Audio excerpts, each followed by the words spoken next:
Good morning, everybody. This is a treat to have somebody else do the music besides me. It's weird, too. Thank you for those song selections as well, Lisa, and absolutely perfect, of course.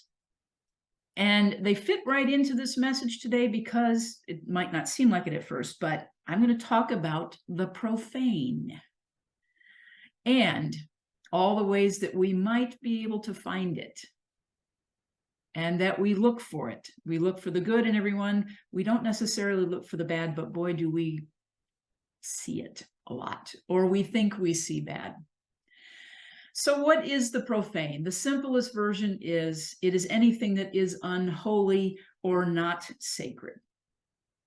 And that leaves, especially in this teaching in Science of Mind, that leaves a whole lot of room for interpretation, does it not? So I just want to give you a few examples of some of the things over the course of human history. If we think about where we are right now, I see things as cyclic. We think about the great art, the great sculptures, the paintings, so forth, that celebrated the human body, celebrated the beauty of the human body, not today's marketing standards of what the ideal female body looks like, or the male body, or any of those things. It's the celebration of the divine through the physical.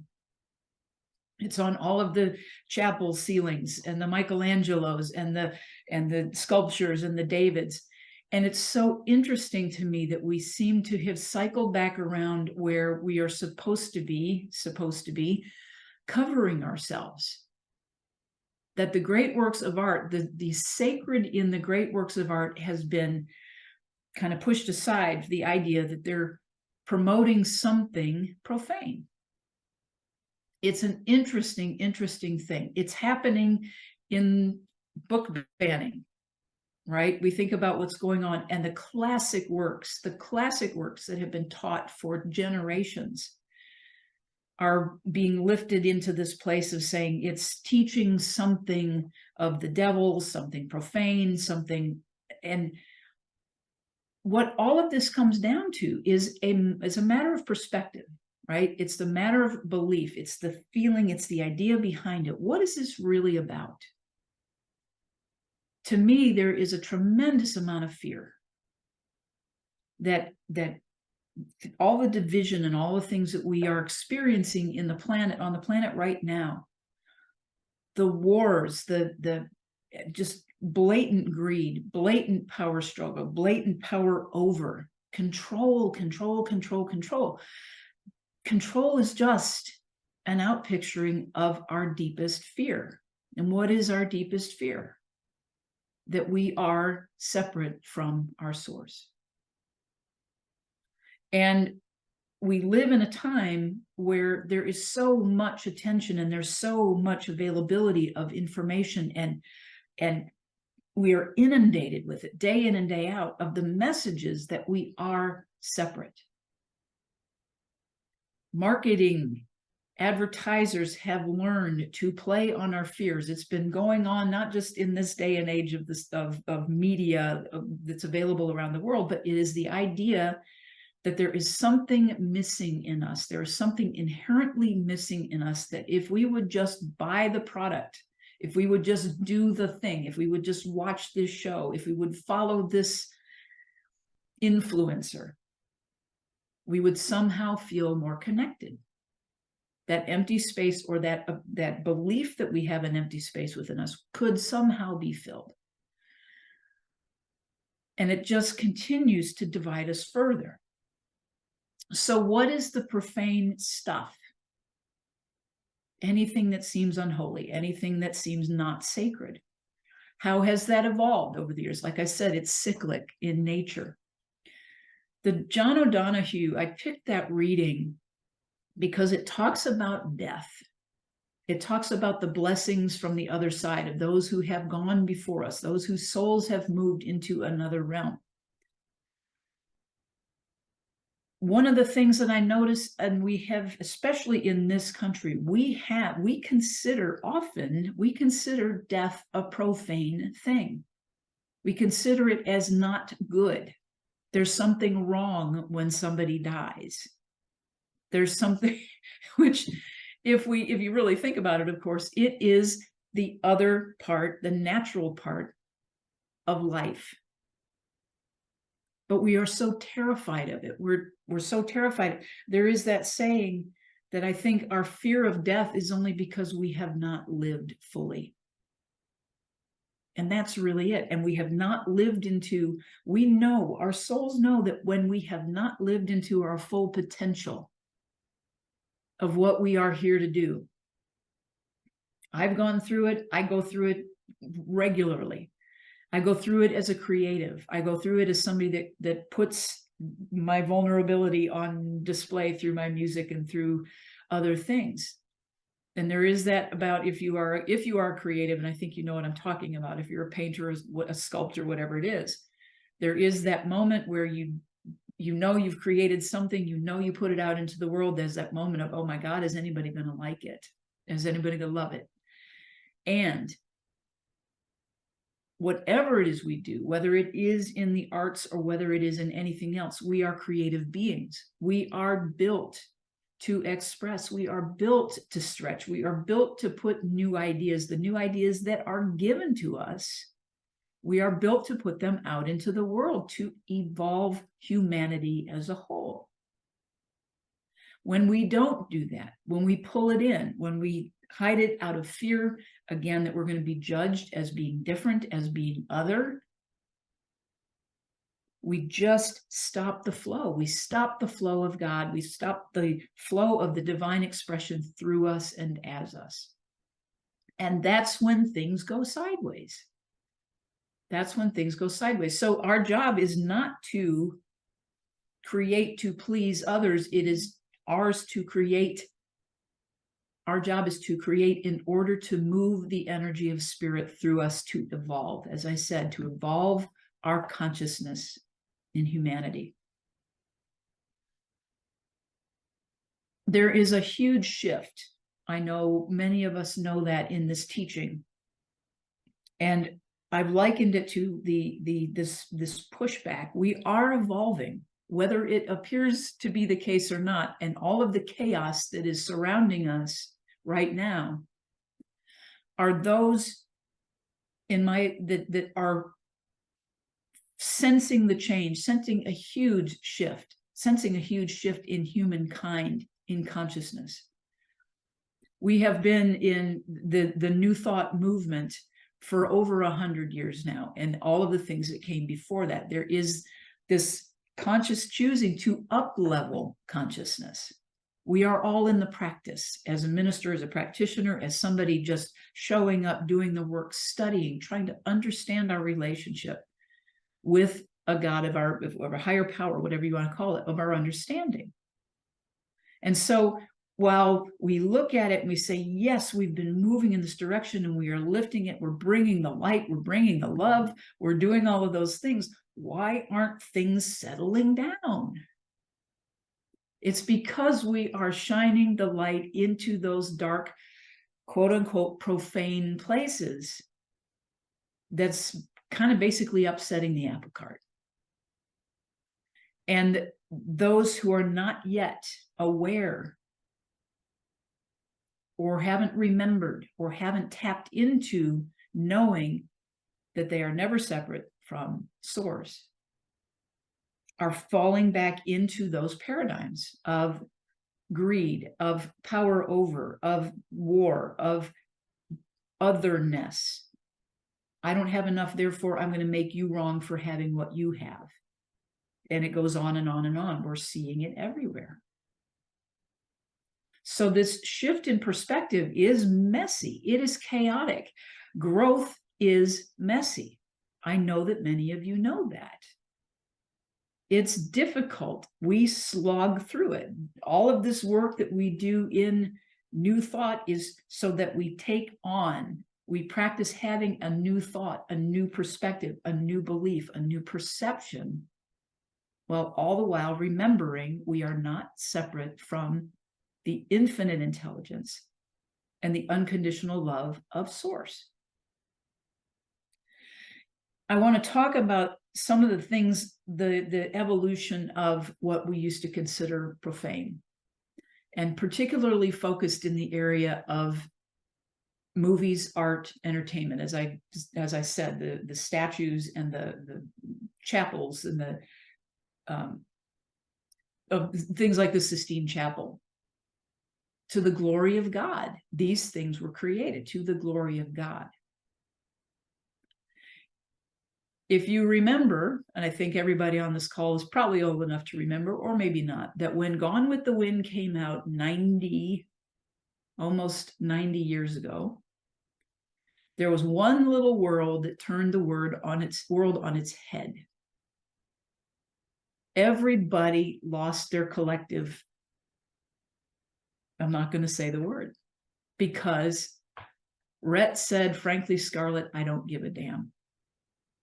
And the world turned upside down for that one word. But the point of sometimes a very well-placed one word can shift things enormously. The word damn is commonplace, absolutely commonplace in this day and age. It just goes right on by and we don't even think about it. Most of us don't think about it. It's not to say that it made cursing acceptable, that it is a movement. That's the idea. It is the perception. It is the belief behind it. What is the intent behind the word? Back in the 70s, George Carlin, there's the 7 words that were not supposed to be said on television, and some of those are now being said on television, not only television, but of course all over cable and live streaming where they don't fall under the auspices of the Federal Communications Commission. But just even at the same time, in the 70s, I don't know if I watched the series on Amazon Prime, the Marvelous Mrs. Maisel. How many of you, show of hands? Anyway, it was a series, I think it was 5 seasons, that was essentially based on the life of Joan Rivers as a Jewish woman growing up in New York in the 50s, who was moved. Her divine expression, as crass and as profane as some of her stuff, as we judged it or as we categorized it, she was a groundbreaking person. She was doing what was hers to do, what she came into the world to do. She was a contemporary of Lenny Bruce, and both of them repeatedly in their early careers got arrested for saying things on stage in private clubs, not on television, but in private clubs. The cops would raid and throw them in jail regularly for talking about sex, for talking about pregnancy, for talking about their home life, for talking about, primarily it was around the body, the shame that we have, our puritanical ways of shame around our bodies and being human. And yet they were groundbreaking, especially Joan Rivers was so incredibly groundbreaking for women comics. There's still a huge gap. There's still a huge gap. But if you look on the internet today, you will find things that make Joan Rivers look tame by comparison in what she was bringing. But she was doing what was hers to do. She moved things forward by the language that she used, by the perceptions and the observations she had about life. Fast forward a little bit, the Dick Van Dyke Show with Mary Tyler Moore. She turned the world on its head because she wore pants. I know that sounds tame by today's standards, but women were supposed to wear dresses on television. They weren't supposed to talk about home life, family life. They weren't supposed to have a life. Women were not supposed to. Fast forward to Mary Tyler Moore Show. Groundbreaking again, where she was perceived as a single woman who was dating men and they were spending the night. That was unheard of. The Lucy and Desi, they had separate beds. If they even showed an episode of them being in a bedroom, they had separate beds. Lucy was pregnant. went through that whole thing. All of that was considered profane in its day. But as we know, and especially as women that we know, the groundbreaking things that needed to happen to move forward. I don't know if many of you remember, but I certainly do, when Ellen DeGeneres in the late 90s, had her first sitcom, and she was on the air for 2 years, and she finally came out as gay. It took another year of all of the pushback and all of the fear and all of the everything, turning her life upside down and everything else, before they canceled the series. And for 2 years, she couldn't work. But what she did, again, groundbreaking, being who she was, it was more important to her soul, to her life's purpose, to be authentic, to be vulnerable, to put it out there. And you see where she ended up a couple years later, that she had a very long run of a very, very successful daytime talk show. So the things that we consider profane at any given moment, the groundbreaking people, the people that are stretching and moving and showing up as their authentic divine selves, that's where we find it. That's where we find the sacred in the profane. That's one of the big places. And it is our job, as I said, we are built to do that, and we are given the tools. God does not put us, we've heard that many times, God does not put us into situations without giving us the tools to be able to handle it. It is for, life is in favor, always in favor of us, always in favor of our growth. It is giving us every opportunity along the way to evolve the expression of itself through and as us. It is all God. I mean, if you think of this logically from a spiritually logical place, if everything is God and there is nothing outside of it, the things that we define as profane are also of God. If you've ever been in a 12-step fellowship, if you've ever been in a situation, a medical situation, an emergency medical situation, there are often both things happening, the sacred and the profane, the cursing and the praying at the same time. It's the paradox that we live in.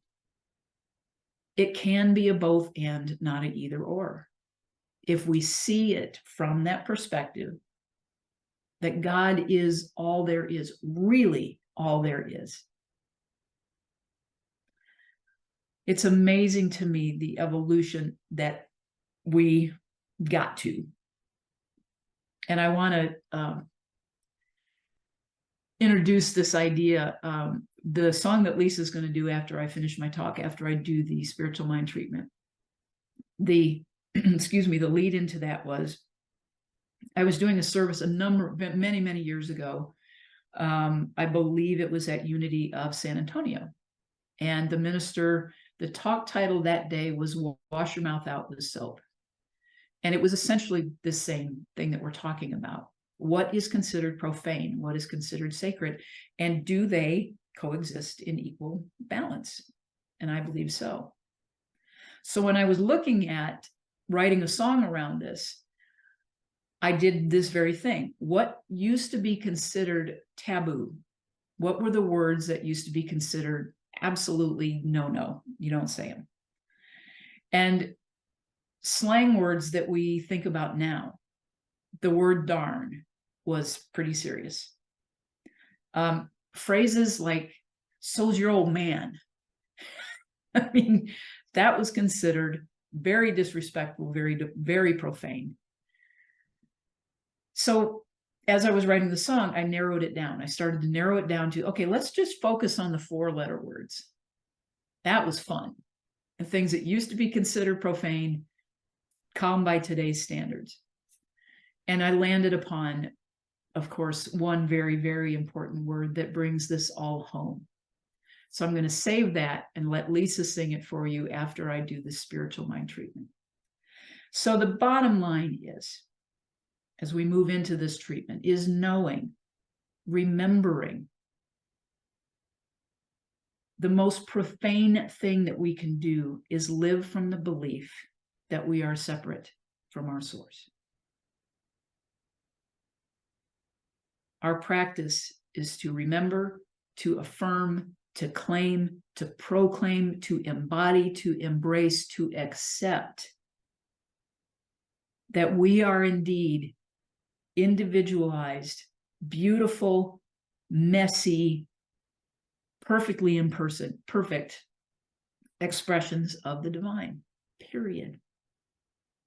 Everything else falls in around that if we remember when we remember. So let's go into that spiritual mind treatment now. I know that there is that presence, that all-encompassing. There's nothing outside of God. Let's breathe into that for a moment.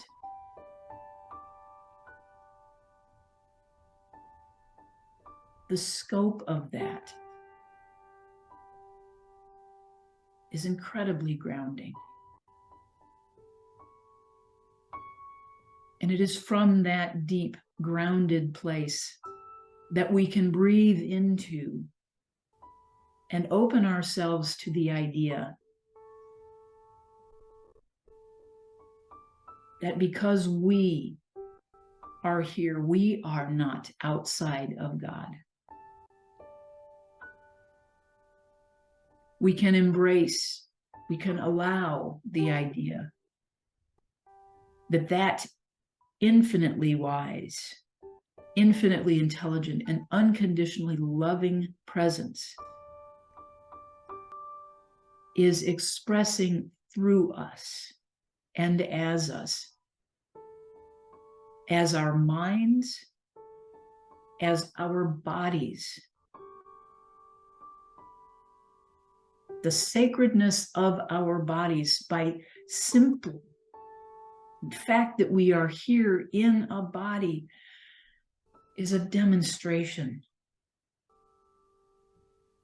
of the unconditional love of that one power, that one source. Of our consciousness taking a form, taking the form that brings us into this time and space experience. And as Ernest Holmes says, our souls ever and ever, ever evolving. When we are moving, our consciousness is ready to move to its next form. We don't know what that will be. But our consciousness ever and ever expanding, ever evolving. We have that guarantee. We have that faith. And so I claim that. I claim that knowing. I claim that we can trust, that we have everything we need, and there isn't anything profane about knowing that. It is indeed sacred. It's a sacred truth to know. And to know that we can see it, reflect it in everyone and everything we meet, and that it is being reflected to everyone, from everyone that we meet. I know this divine truth, and I rest in knowing that. I rejoice in knowing that. I am so incredibly grateful to know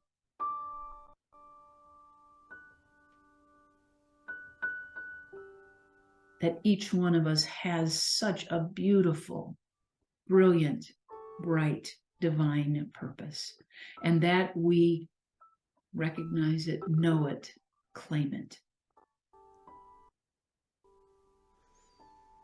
That is the sacred truth.